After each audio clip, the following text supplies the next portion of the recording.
प्रिय विद्यार्थियों, मैं डॉक्टर कमलेश कुमार आज आपके समक्ष एक नए विषय के साथ उपस्थित हुआ हूँ, जिसका शीर्षक है वैदिक सभ्यता।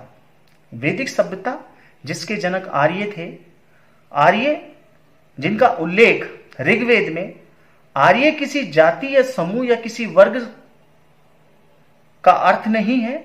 आर्य का अर्थ यहां श्रेष्ठता से लगाया जाता है। और आर्य जो कि वैदिक सभ्यता के जनक माने जाते हैं, उनकी जो सामाजिक स्थिति थी, उनकी जो राजनीतिक स्थिति थी और धार्मिक जो क्रियाकलाप थे, साथ ही उन्होंने आर्थिक जीवन के अंतर्गत किन किन व्यवस्थाओं को अपना रखा था, इसके संबंध में यहां जानकारी प्राप्त करेंगे और साथ ही ये जानने का प्रयास करेंगे कि तत्कालीन समय की जो सामाजिक स्थिति थी, उस सामाजिक व्यवस्था के अंतर्गत किस प्रकार का बदलाव हमें आगे लेटर स्टेज पर जाकर देखने को मिलता है। इसी को हम आगे बढ़ाते हुए ये जानने का प्रयास करते हैं कि वैदिक सभ्यता किस प्रकार से थी और इन लोगों का सामाजिक जो जीवन था वो किस प्रकार का था। संपूर्ण वैदिक काल को एक लंबे कालखंड में विभक्त किया गया है, जिसके अंतराल में विकास एवं परिवर्तन घटित होते हैं। सांस्कृतिक परिवर्तन एवं कालक्रम संबंधी प्रमाणों के आधार पर वैदिक काल को दो भागों में विभाजित किया जा सकता है। ऋग्वैदिक या पूर्व वैदिक काल, जिसका ज्ञान ऋग्वेद संहिताओं में दिए गए विवरण से होता है। दूसरा है उत्तर वैदिक काल, जिसकी जानकारी शेष वैदिक साहित्य से प्राप्त होती है। ऋग्वैदिक काल का जो समय है, उसके संबंध में विद्वानों की मान्यता है, अनुमानतः 1500 ईसा पूर्व से 1000 ईसा पूर्व। और उत्तर वैदिक काल का जो समय माना गया है, अनुमानतः 1000 ईसा पूर्व से 600 ईसा पूर्व के मध्य रखा गया है। लेकिन यह कालक्रम मान्यता पर आधारित है कि आर्य लोग बाहर से आए थे और सिंधु सरस्वती संस्कृति वैदिक संस्कृति से पूर्व की है। इन दोनों की मान्यताओं को नवीन अनुसंधानों एवं तथ्यों के प्रकाश में अब स्वीकार कर पाना मुश्किल है। इस बारे में जैसा कि हमारी सिंधु सभ्यता के संबंध में जब हमने जानकारी ली, तो ये विवरण प्रस्तुत हुआ कि सरस्वती नदी सूक्ष्मप्राय हो चुकी थी। भूगर्भीय परिवर्तनों के कारण सरस्वती नदी को अपने जल स्रोतों से पानी मिलना बंद हो गया और वह इस समय तक लगभग सूख चुकी थी। इस क्षेत्र की जलवायु भी प्रतिकूल हो गई। वैदिक साहित्य, विशेषकर ऋग्वेद में सरस्वती नदी की विपुल जल राशि की मुक्त कंठ से प्रशंसा की गई है, लेकिन सरस्वती नदी को ऋग्वेद में सर्वश्रेष्ठ नदी कहा गया है। अतः वैदिक काल की संगति उस समय से होनी चाहिए जब सरस्वती अपने पूरे वेग के साथ प्रवहमान थी। यह समय विदेशी द्वारा प्रस्तावित 1500 ईसा पूर्व से लेकर 600 ईसा पूर्व माना गया है। अब हम जो बात करने जा रहे हैं कि ऋग्वैदिक या पूर्व वैदिक सभ्यता जो थी, उसकी जो आर्यों की जो भौगोलिक पृष्ठभूमि है, उस भौगोलिक पृष्ठभूमि के अंतर्गत जो स्थिति यहां दर्शाई गई है, उसके अंतर्गत ऋग्वैदिक काल में आर्यों का भौगोलिक केंद्र सप्त सैंधव क्षेत्र, जो कि उनका मूल निवास स्थान जान पड़ता है। सप्त सैंधव प्रदेश का अर्थ है सिंधु सरस्वती, सतुद्री, सतलज, विपाशा, व्यास, पुरुषनी, रावी, अस्कनी, चेनाब और वितस्ता, झेलम, इन 7 नदियों द्वारा सिंचित क्षेत्र है। ऋग्वेद में इन 7 नदियों का वर्णन मिलता है। ऋग्वेद में अफगानिस्तान की कुछ नदियां, जिनमें कुंभा, काबुल, सुवास्तु, स्वात, कुर्म, कुर्रम और गोमती, गोमल का भी उल्लेख मिलता है। इससे ज्ञात होता है कि पश्चिम में ऋग्वेदिक आर्यों का ज्ञान अफगानिस्तान तक था। ऋग्वेद में गंगा और यमुना का उल्लेख 2 या 3 बार ही हुआ है। ऐसा प्रतीत होता है कि ऋग्वेदिक आर्य गंगा यमुना के 2 आब तक आगे बढ़ चुके थे, लेकिन वे यहां पूरी तरह बसे नहीं थे। इस प्रकार ऋग्वेदिक काल में आर्य सभ्यता का भौगोलिक परिवेश अफगानिस्तान से लेकर गंगा यमुना के 2 आब तक विस्तृत दिखाई देता है। हिमालय अथवा हिमवत का भी उल्लेख ऋग्वेद में मिलता है, परंतु विंध्याचल का पर्वत का अथवा नर्मदा नदी का उल्लेख नहीं है। ऐसा प्रतीत होता है कि विंध्य क्षेत्र की उत्तरी सीमा तक ऋग्वेदिक आर्यों का प्रसार नहीं रहा होगा, ऐसी संभावना व्यक्त की गई है।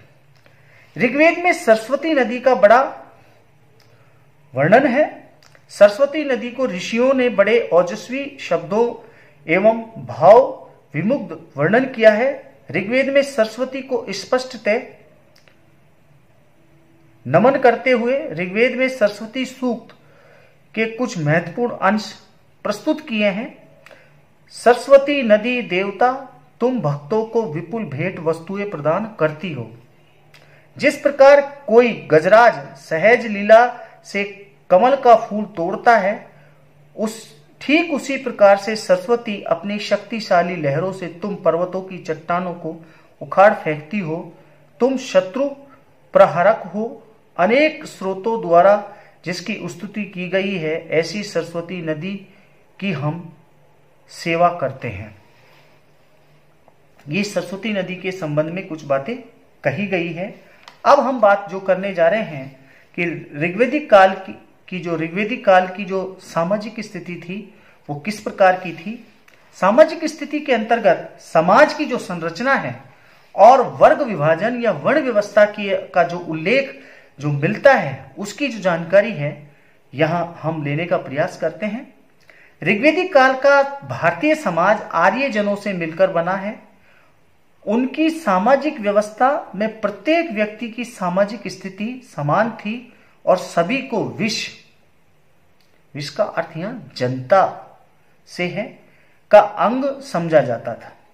विकास की प्रक्रिया में विभिन्न सामाजिक एवं आर्थिक आवश्यकताओं के अनुरूप कुछ वर्गों की उत्पत्ति हुई।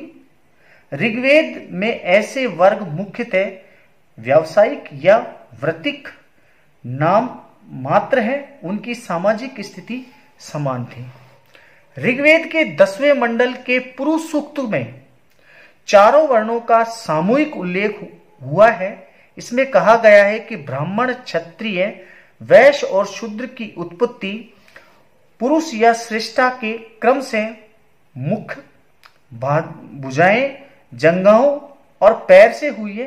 कुछ विद्वानों की मानता है कि पुरुष सूक्त को बाद की रचना माना जाता है। पुरुष सूक्त में समाज की जो परिकल्पना एक शारीरिक इकाई के रूप में की गई है। समाज एक व्यक्ति के समान चारों वर्ग और उसी चारों अंग की तरह है। कहने का अभिप्राय है कि ऋग्वेदिक काल के अंदर, यद्यपि हम पूर्व ऋग्वेदिक कालीन सभ्यता की बात करें तो समाज के अंदर किसी प्रकार की वर्ण व्यवस्था का कोई संकेत हमें यहां देखने को नहीं मिलता। लेकिन ऋग्वेद के 10वें मंडल के पुरुष सूक्त के अंदर पहली बार चारों वर्णों की उत्पत्ति एक विराट पुरुष से बताई गई है। इसके संबंध में भी कुछ विद्वानों का मानना है कि शूद्र की उत्पत्ति, पहले 3 वर्णों की उत्पत्ति का उल्लेख हमें पुरुष सूक्त के अंदर मिलता है, लेकिन जो चौथा वर्ण शूद्र था उसे बाद में जोड़ा गया, ऐसा कुछ विद्वानों की मान्यता है। ऋग्वेद के अध्ययन से ज्ञात होता है कि ये वर्ण या सामाजिक वर्ग जन्म पर आधारित था, वंशानुगत नहीं थे, अपितु ये विभिन्न गुणों एवं व्यवसाय के संबोधन मात्र जान पड़ते हैं। जाति व्यवस्था की परिपक्व अवस्था से संबंधित कठोर जातिगत नियमों एवं भेदभाव का यहाँ कोई स्थान नहीं था। प्रत्येक व्यक्ति अपनी रुचि और क्षमता के अनुसार किसी भी व्यवसाय को अपनाने के लिए स्वतंत्र था। खान पान एवं विवाह के संबंध में किसी प्रकार का कोई प्रतिबंध नहीं था। अंगिरस ऋग्वेद में कहता है, मैं कवि हूं, मेरे पिता वैद्य है, मेरी माता अन्न पीसने वाली है। साधन भिन्न है किंतु सभी धन की कामना करते हैं। एक अन्य मंत्र में एक ऋषि से प्रार्थना करता है कि वह उसे जन का राजा बनाए या सोम पीने वाला ऋषि बनाए और नहीं तो धनवान व्यक्ति बनाए। ये सामाजिक व्यवस्था का जो ढांचा था, जिसमें कहा गया है कि आरंभिक जो ऋग्वेदिक सभ्यता जो समाज में स्थापित की गई हुई, उसके अंतर्गत यहां वर्ण व्यवस्था के चिन्ह हमें यहां देखने को मिलते हैं। अब हम बात करेंगे जो ऋग्वेदिक काल में समाज, राजनीतिक एवं सामाजिक संगठन की जो सबसे छोटी इकाई थी वो था परिवार। परिवार जिसे कुल कहा गया है। परिवार की दो विशेषताएं ऋग्वेद में से दृष्टिगोचर होती है। परिवार संयुक्त होते थे अथवा एक परिवार में 3-4 पीढ़ियों के लोग एक साथ रहते थे। संयुक्त होने के साथ साथ परिवारों के सुखी एवं आदर्श होने के भी संकेत मिलते हैं। परिवार पितृसत्तात्मक होते थे, अर्थात पिता का संपूर्ण परिवार भूमि और संपत्ति पर अधिकार होता था। परिवार का ज्येष्ठतम पुरुष घर का मुखिया एवं स्वामी था। उसे गृहपति कुलपा कहा जाता था। गृहपति या कुलपा कहा जाता था, जो परिवार का जो ज्येष्ठ व्यक्ति होता था।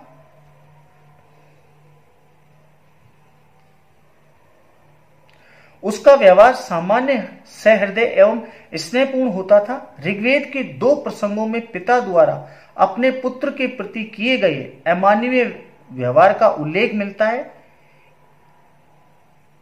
एक स्थल पर यह भी उल्लेख मिलता है कि रजसाव को 100 भेड़े गवा देने के अपराध में उसके पिता ने अंधा बना दिया। दूसरे स्थल पर शून्य शैब की कथा के प्रसंग में ऐसा ध्वनित होता है कि पिता अपनी संतान को बेच सकता था। यहां परिवार की स्थिति के बारे में हमने यह जानकारी ली। अब परिवार के अंदर जो व्यवस्था थी, उस व्यवस्था के अंदर विवाह जो संस्था थी, उसका यहां जो उल्लेख ऋग्वेद के अंदर किया गया है, उसके संबंध में हम जानकारी यहां लेंगे। ऋग्वेदिक काल में विवाह एक सम्मानित संस्था के रूप में प्रतिष्ठित हो चुका था। इसे एक पवित्र एवं धार्मिक संस्कार माना जाता था। ऋग्वेद के उल्लेख से ज्ञात होता है कि परिवार का एक प्रयोजन धर्म का पालन था, इस अर्थ में कि याज्ञिक अनुष्ठान में पति एवं पत्नी दोनों की उपस्थिति अपेक्षित थी। विवाह का एक अन्य प्रयोजन योग संतान की प्राप्ति एवं संतान द्वारा अमृतत्व को प्राप्त करना था। विवाह प्राय परिपक्व अवस्था में होते थे। ये सबसे महत्वपूर्ण बात यहां कही गई है कि ऋग्वेदिक काल के अंदर बाल विवाह के कोई उदाहरण हमें यहां देखने को नहीं मिलते। संभवतः जो विवाह योग्य जो कन्या या जो वर था, उसकी आयु जिस समय थी उस अवस्था में ही किया जाता था, यानी कि विवाह योग्य जो आयु होती थी उसी के अंदर विवाह होते थे। वर एवं कन्या को पारस्परिक चुनाव करने का अधिकार था। इसका मतलब कि यहां स्वयंवर जैसी प्रथा भी प्रचलित थी। ऋग्वेद के अनुसार जो भी स्त्री स्वयं ही अपने मित्र यानी कि पति का चुनाव करती, वही भद्रा वधू होती थी। स्वयं सा मित्र वनुते जने चित्त, अर्थात ऋग्वेदिक काल में वर एवं कन्या को यज्ञों, धार्मिक अनुष्ठानों, मेलों, सामाजिक उत्सवों एवं अन्य अवसर पर एक दूसरे को देखने एवं चुनाव करने का अवसर मिल जाता था। ऋग्वेद में मेलों के अवसर पर जो आकर्षित करने के लिए कुमारियों द्वारा आभूषण धारण करने का उल्लेख मिला है। प्राय विवाहों में अभिभावकों की सहमति अपेक्षित समझी जाती थी। विवाह से पूर्व दोनों पक्षों के गुण एवं दोषों पर विचार किया जाता था। ऋग्वेद में ऐसा उल्लेख है कि वर की स्थिति से आश्वस्त न होने के कारण माता ने अपनी कन्या का उसके साथ विवाह करने में संकोच किया। इस प्रकार घोषा का विवाह लंबे समय तक नहीं हो सका। यह एक उदाहरण के माध्यम से बतलाया गया है कि यदि किसी प्रकार की शंका वर पक्ष के प्रति होती थी तो वो विवाह नहीं होता था। घोषा का एक उल्लेख यहाँ किया गया है जो कि उस समय की विदुषी थी।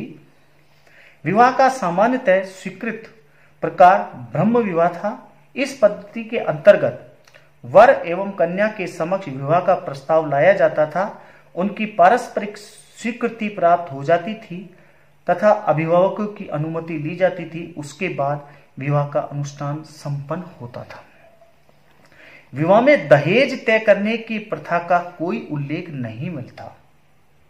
कन्या को विदा करते समय अभिभावकों द्वारा स्वेच्छा से द्रव्य या उपहार दिए जाने का उल्लेख तो मिलता है। यह भी बात इंपॉर्टेंट है। ऐसा प्रतीत होता है कि कन्या के दोष युक्त होने पर उसके पिता या भाई को दहेज द्वारा वर पक्ष को संतुष्ट करना पड़ता था। कहने का अभिप्राय कि दहेज जैसी बुराई भी उस समय प्रचलित रही होगी, ऐसा संकेत हमें देखने को मिलता है। ऋग्वेद में चूंकि वर्णों का स्पष्ट विभाजन नहीं मिलता, अतः वर्णों के मध्य आपसी विवाह पर कोई प्रतिबंध नहीं था। यानी कि ऋग्वेदिक काल के अंदर कोई भी वर्ण किसी भी वर्ण के साथ में विवाह कर सकता था। ऐसा कोई प्रतिबंध यहां देखने को नहीं मिलता। अंतरवर्णीय विवाह के प्रचुर उदाहरण मिलते हैं। ब्रह्म ऋषि सयास्व का विवाह राजा रथविति की कन्या दार्म्य के साथ हुआ। राजा ययाति के साथ महर्षि शुक्राचार्य की पुत्री का विवाह हुआ था।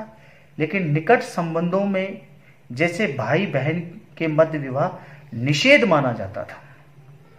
ऋग्वेद में यम यमी के सूक्त में यह वर्णन आता है कि जब यमी अपने भाई यम से विवाह संबंध स्थापित करने की बात कहती है तो यम उसे स्पष्ट रूप से यह कहता है कि तू मुझसे भिन्न किसी शक्तिशाली समर्थ पुरुष की पति के रूप में प्राप्ति की इच्छा रख। ऋग्वेद के विवाह सूक्त से विवाह संबंधी अनुष्ठानों की जानकारी मिलती है। वर पक्ष के लोग विवाह हेतु कन्या के घर जाते थे, जहां उसका स्वागत व अभिनंदन किया जाता था। वर वधू का हाथ थामकर अग्नि की साक्षी चारों ओर घूमता था। विवाह का अनुष्ठान संपन्न होने के साथ वर वधू को आशीर्वाद दिया जाता था। इस पर हमारी चर्चा आगे भी जारी रहेगी। धन्यवाद।